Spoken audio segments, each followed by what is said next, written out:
Let's Talk Technique. Our committee was tasked with creating the assessment rubric and the adjudicator training that will be part of TDA's pilot program to assess dance team performances.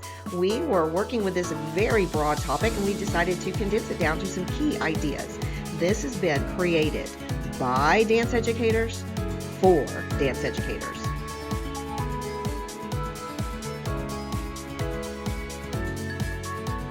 Journey back with me into your own dance experiences. Go back in time to when you were a student and you were taking class and you had a beloved dance educator, a dance teacher saying to you that they wanted you to work on and create excellent dance technique as part of your skill set.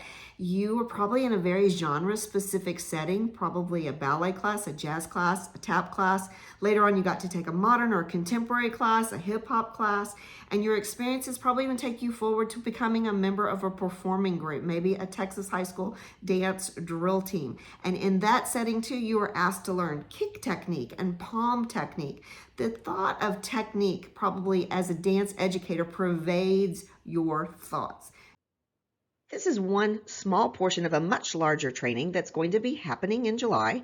We've got many topics to cover. The specific goal of this video is to start with this important truth that we must recognize commonalities across dance genres.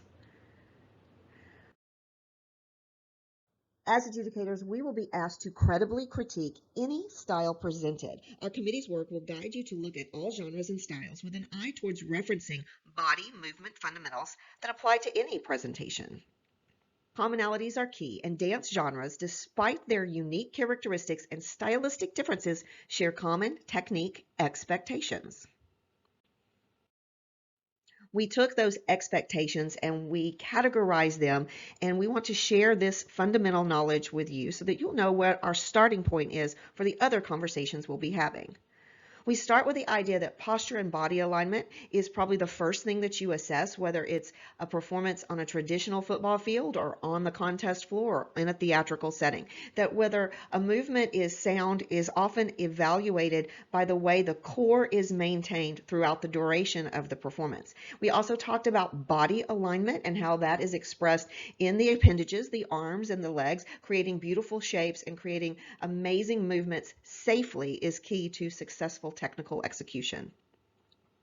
We considered flexibility and strength to be very much a hallmark of all high achieving performances, but it's also evident in even the most basic of movements. That idea of strength in execution also has been expressed as quality of movement. We talked about balance and coordination and how that is evidence of all of the things above, the flexibility, the strength. We talked about alignment in the way you create balances. We talked about coordination as a characteristic you see across genres, not only coordination in the upper body, lower body complexity, but movement working across the axes of the body. We talked about footwork. How do you talk about dance without talking about what the feet are doing? So whether it's the pointed feet of ballet or the grounded steps in hip hop, we felt like footwork was something that you assess when you watch dancers, whether it's your friends doing a line dance or you're watching a very intricate performance on a professional stage. We associate great footwork with great dancers.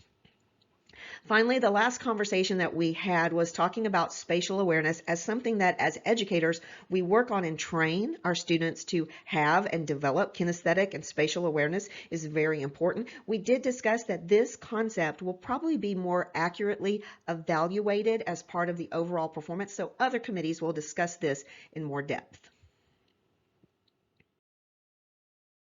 Wanted you to also have a little look at some of the things that we discussed, but they may not have shown up on that commonalities list. We talked about rhythmic accuracy as a phrase that you see often in the TEKs that we use to create our curriculum. We discussed degree of difficulty and how that affects technical execution. We definitely had a conversation about movement that is chosen to be appropriate for whatever venue that it's being performed in. And we also talked about the use of manipulatives. As we think about assessments that will be happening in the fall and on the football field, we can really think about handheld manipulatives, but also manipulatives or props that you might step up on, step off of. So we felt like that those were also components that were necessary when we talk about dance team performances, especially in the fall, but we wanted you to know that those are not on our commonalities slide right now. Our goal for the training is to educate our adjudicators to create great commentary that is technically sound and stylistically accurate.